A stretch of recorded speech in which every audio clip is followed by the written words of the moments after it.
नमस्कार मित्रों, मेरा चैनल मुन्नाडी नक्षत्र में आप सब लोग का हार्दिक स्वागत है। दोस्तों, मेरा आज का जो विषय है वो है नवम भाव अर्थात भाग्य भाव अर्थात नाइन्थ हाउस से भाग्य अर्थात डेस्टिनी देखा जाता है। एक बात या कहावत है, भाग्यं फलति सर्वत्रम न विद्या न च पौरुषम, अर्थात जो भाग्य में लिखा हुआ है वो जातक को अवश्य मिलता है, चाहे वो सौभाग्य हो अर्थात उसके लिए अच्छे हो और दुर्भाग्य अर्थात उसके लिए खराब है। जैसे रामायण में हमने देखा है कि श्री रामचंद्र राज परिवार में जन्मों के पश्चात भी उनको वनवास जाना पड़ा था और राज्य से 14 बछर के लिए विताड़ित होकर वनवास में वास करना पड़ा था। ऐसे ही हम लोग भी ये देखा है कि महाभारत में पंच पांडव भी पांडव वंश में अर्थात जो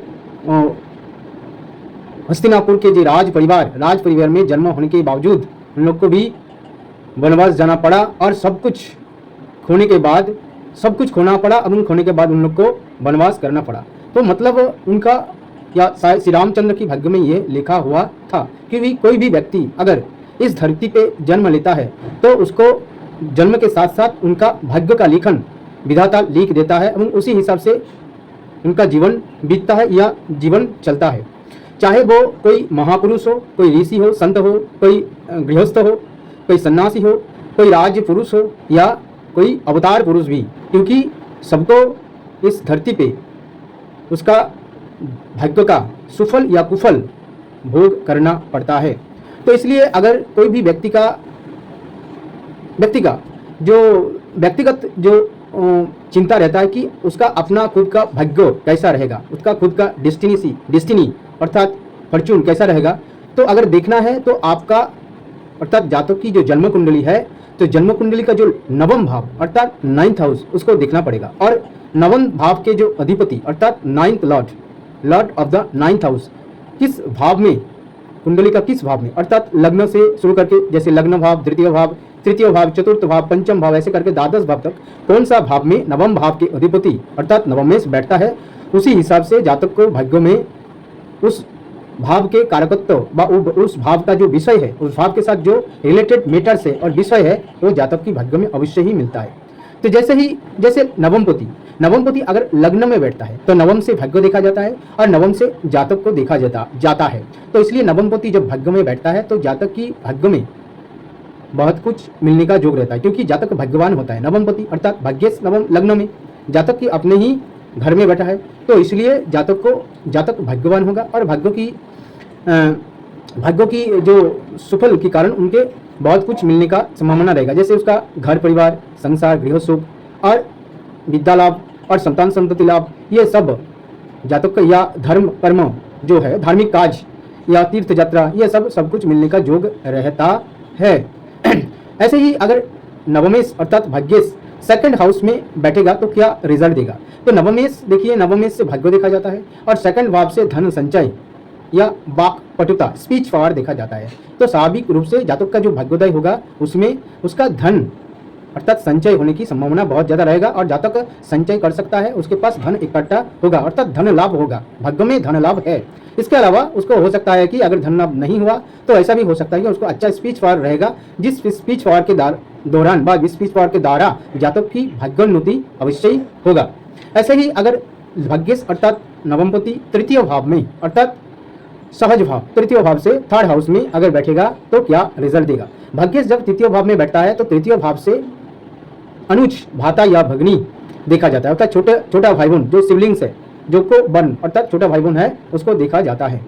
इसके अलावा तृतीय भाव से पराक्रम या साहस भी देखा जाता है। तो जातक का भाई बहन का भाग्य अर्थात जो को बर्न अर्थात सिबलिंग्स का जो भाग्य है, छोटे भाई बहन का भाग्य, वहाँ से जातक को अच्छा लाभ होगा और छोटे भाई बहन से लाभ होगा और छोटे भाई बहन जातक को अवश्य मिलेगा। और क्या होगा, पराक्रम या चेष्टा, क्योंकि तृतीय भाव से चेष्टा भी देखा जाता है, तो चेष्टा या पराक्रम के द्वारा जातक की भाग्योन्नति होगा। ऐसे ही नवम भाव के अधिपति अर्थात नवमेश चतुर्थ भाव में बैठेगा तो क्या रिजल्ट देगा। देखिए, चतुर्थ भाव से गृह सुख, चतुर्थ भाव से वाहन, चतुर्थ भाव से भूमि या जमीन जायदाद देखा जाता है। तो स्वाभाविक रूप से अगर नवमेश चतुर्थ भाव में बैठेगा तो जातक की जमीन जायदाद, मकान, वाहन एवं गृह सुख मिलने का योग रहेगा और उसी से भाग्योदय होगा और भाग्योन्नति होगा। जैसे अगर नवमेश चतुर्थ भाव में बैठेगा तो नवम चतुर्थ भाव से जमीन जायदाद या मकान देखा जाता है, फ्लैट देखा जाता है। तो चतुर्थ भाव का जातक अगर बिजनेसमैन है, हो सकता है बिजनेसमैन है, तो बिजनेस के द्वारा विशेष रूप से जो प्रॉपर्टीज का बिजनेस है, ठीक है, जमीन जायदाद का जो बिजनेस है, प्रॉपर्टी बिजनेस है, उस बिजनेस से जातक को लाभ होगा या वाहन की बिजनेस से लाभ होगा, व्हीकल्स जिसको कहते हैं। ऐसे ही अगर नवम भाव के अधिपति पंचम भाव में बैठता है तो देखिए नवम भाव के अधिपति अगर पंचम भाव में बैठेगा तो क्या रिजल्ट देगा। पंचम भाव से प्रतिभा देखा जाता है, पंचम भाव से बुद्धि देखा जाता है, पंचम भाव से संतान या पुत्र देखा जाता है।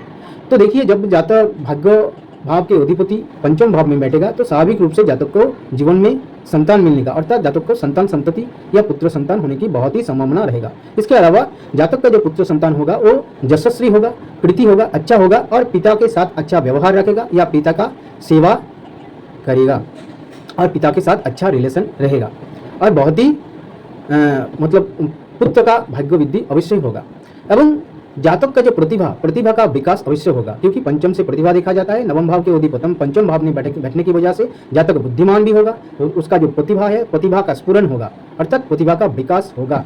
ऐसे ही नवम भाव के अधिपति अगर षष्ठ भाव में, अच्छा एक उदाहरण देते हैं, जैसे सर आशुतोष मुखर्जी, जिनको बंगाल टाइगर्स या बंगाल का बाघ शेर कहा जाता है, बंगाल का शेर कहा जाता है, उनका जन्म कुंडली देखा जाए तो लग्न की पंचम भाव के अधिपति, लग्न की नवम भाव के अधिपति जो वृषभ लग्न के नवम भाव जो है मकर राशि के अधिपति शनि पंचम भाव कन्या राशि में बैठा है, अर्थात नवम भाव या नवमेश की अधिपति, मतलब नवमेश या नवम भाव के अधिपति पंचम भाव में बैठने की वजह से उनका अच्छा एक कृति यशस्वी बहुत ही टैलेंटेड पुत्र संतान मिला था, जिनका नाम है डॉक्टर श्यामा प्रसाद मुखर्जी। ऐसे ही भाग्य भाव के अधिपति अगर छठे भाव में रहेगा तो क्या रिजल्ट देगा। भाग्य भाव के अधिपति अगर छठे भाव में रहेगा तो छठे भाव से क्या देखा जाता है, बीमारी, डिजीज अर्थात रोग देखा जाता है, बीमारी देखा जाता है और शत्रु देखा जाता है। तो हो सकता है जातक को जीवन में भाग्य में रोग या बीमारी अवश्य लिखा रहेगा। हो सकता है जातक बीमारी से भुगतना पड़ सकता है या शत्रुता का झेलना पड़ता है, अर्थात उनका एनिमी होगा और शत्रुता के कारण उनको समस्या में पड़ना हो सकता है। नहीं तो हो सकता है कि शत्रु से भी भाग्य वृद्धि हो सकता है। तो शत्रु से भाग्य वृद्धि कैसे, जैसे कोई जातक अगर वकील है तो वो क्या करता है, मामला मुकदमा लड़ता है। तो मामला मुकदमा किस कारण है, ये एक प्रकार के शत्रु भाव के कारण, क्योंकि षष्ठ भाव से भी मामला मुकदमा या शत्रु भाव भी देखा जाता है। तो शत्रु भाव अर्थात मामला मुकदमा से वकील होने की वजह से मामला मुकदमा से जातक को आय मिलेगा। ऐसे ही अगर नवम भाव के अधिपति छठे भाव में रहेगा तो जातक डॉक्टर हो सकता है, क्योंकि छठे भाव से रोग या बीमारी देखा जाता है। तो बीमारी या रोग से जातक को लाभ होने का, मतलब भाग्योदय या भाग्य वृद्धि होने का संभावना रहेगा। मतलब डॉक्टर जब होगा तो डॉक्टर बीमार देखता है, मेडिसिन देता है, ट्रीटमेंट करता है। तो मतलब जो पेशेंट है और बीमार है उससे जातक को लाभ होगा। जैसे doctor Bidhan Chandra Roy, the first chief minister of West Bengal, doctor Bidhan Chandra Roy. तो बिधान चंद्र राय एक बहुत बड़ा फिजिशियन अर्थात डॉक्टर थे। तो उनका कुंडली देखा जाए तो नवम भाव के अधिपति छठे भाव में बैठा है, जिसके कारण उन्होंने डॉक्टर बिधान चंद्र राय एक नामी एक जानी मानी बहुत ही प्रसिद्ध डॉक्टर थे। और डॉक्टर्स मतलब बीमारी से और या पेशेंट या बीमारी से उनको लाभ हुआ और मान सम्मान मिला। ऐसे ही नवम भाव के अधिपति अगर सप्तम भाव में बैठेगा तो क्या होगा। नवम भाव के अधिपति अगर सप्तम भाव में बैठेगा तो जातक को अच्छा पत्नी या अगर जाति का है तो अच्छा पति मिलने का योग रहेगा। जातक की पत्नी से भाग्योदय हो सकता है। जातक की पत्नी जो है वो सुशीला है, बहुत ही बुद्धिमती है और गुणी है, देखने में सुंदर है। नहीं तो हो सकता है जातक का जो पत्नी कोई अच्छा कर्म करेगा और पैसा भी कमा सकता है और अच्छा जॉब या अच्छा करियर पत्नी का हो सकता है। अतः पत्नी द्वारा भाग्य लाभ, पत्नी से भाग्य लाभ या पत्नी द्वारा भाग्य लाभ। नहीं तो जातक का कोई बिजनेस हो सकता है, जातक कोई बिजनेस कर सकता है और बिजनेस के कारण उनका भाग्योदय होगा, क्योंकि सप्तम भाव से बिजनेस या व्यापार देखा जाता है। ऐसे ही नवम भाव के अधिपति अगर अष्टम भाव में रहेगा, नवम भाव के अधिपति अष्टम भाव में रहने से क्या होता है, बेसिकली इन जनरल नवम भाव के अधिपति अष्टम भाव में रहने से जातक का भाग्य का हानि होता है। लेकिन जातक को हो सकता है इनहेरिटेंस जो प्रॉपर्टी, जो उसका बाप दादा का जो जमीन या प्रॉपर्टी है वो जातक को मिलने का बहुत ही संभावना रहेगा। नहीं तो हो सकता है जातक बहुत धनी या रिच पर्सन होने का संभावना, क्योंकि नवम भाव के अधिपति अगर अष्टम भाव में बैठेगा तो नवम भाव के अधिपति द्वितीय भाव को सप्तम दृष्टि से देखेगा। द्वितीय भाव धन लाभ, धन से देखा जाता है, द्वितीय भाव से धन देखा जाता है। तो जातक के भाग्य में अवश्य धन रहेगा, जातक रिच पर्सन अर्थात धनी होगा, जैसे अमिताभ बच्चन की कुंडली में है, नवम भाव के अधिपति अष्टम भाव में है।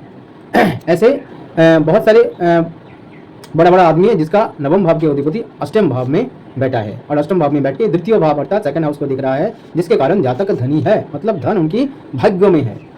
ऐसे ही नवम भाव के अधिपति अगर नवम भाव में बैठेगा तो क्या रिजल्ट देगा? नवम भाव के अधिपति अगर नवम भाव में बैठेगा तो जातक भाग्यवान अवश्य होगा, जातक का संतान संतति अवश्य होगा, जातक पुत्रवान होगा, और बहुत सारे भाग्यों जातक को मिल सकता है। जातक को वाहन, घर, सुख, पत्नी, संतान संतति, मतलब प्राय समस्त रकम की सुख, समस्त प्रकार की सुख जातक को मिलने का संभावना रहेगा। ऐसे ही नवम भाव के अधिपति अगर दसम भाव में मिलेगा, मतलब बैठेगा, तो जातक को कर्म भाग्य अच्छा होगा, अर्थात अच्छा प्रोफेशन या करियर मिलेगा और अच्छा जाएगा, जातक नौकरी करेगा और अच्छा नौकरी या जॉब या प्रोफेशन में जातक इन्वॉल्व रहेगा, जहाँ से उनको बहुत ही फायदा या लाभ होगा। ऐसे ही नवम भाव के अधिपति अगर 11 भाव में मिलेगा तो जातक की भाग्य में उपार्जन अर्थात आय, अर्निंग अवश्य लिखा रहेगा, मतलब जातक आय या अर्निंग करेगा और वाहन मिलने का संभावना रहता है, क्योंकि जातक 11 भाव से वाहन भी देखा जाता है, 11 भाव से मित्र भी देखा जाता है, जातक को अच्छा मित्र मिलने का योग भी रहेगा। इसके अलावा नवम भाव के अधिपति अगर 11 भाव में बैठेगा तो जातक को कन्या संतान मिलने का योग रहेगा, क्योंकि 11 भाव से जामाता देखा जाता है, तो जामाता तब होगा जब कन्या संतान होगा। तो और जामाता से या पुत्र वधु से अर्थात डॉटर इन लॉ से जातक की भाग्योदय या भाग्य वृद्धि होने का संभावना है, अर्थात डॉटर इन लॉ या जामाता अच्छा नौकरी करेगा, अच्छा करियर के साथ जुड़ा रहेगा, उसका धन संपद मान जस सब कुछ अच्छा रहने का योग रहेगा। ऐसे ही नवम भाव के अधिपति अगर द्वादश भाव में रहेगा तो इन जनरल में मोटा मोटी से उनका भाग्य हानि होगा, लेकिन नवम भाव से भी विदेश यात्रा देखा जाता है और द्वादश भाव से भी विदेश यात्रा देखा जाता है। तो नवम भाव के अधिपति अगर द्वादश भाव में रहेगा तो जातक की भाग्य में विदेश यात्रा रहने का बहुत ही संभावना रहेगा और जातक विदेश जा सकता है। और व्यय के द्वारा एवं इन्वेस्टमेंट, क्योंकि द्वादश भाव से इन्वेस्टमेंट देखा जाता है, अर्थात व्यय के द्वारा व इन्वेस्ट के द्वारा जातक की भाग्य वृद्धि होगा।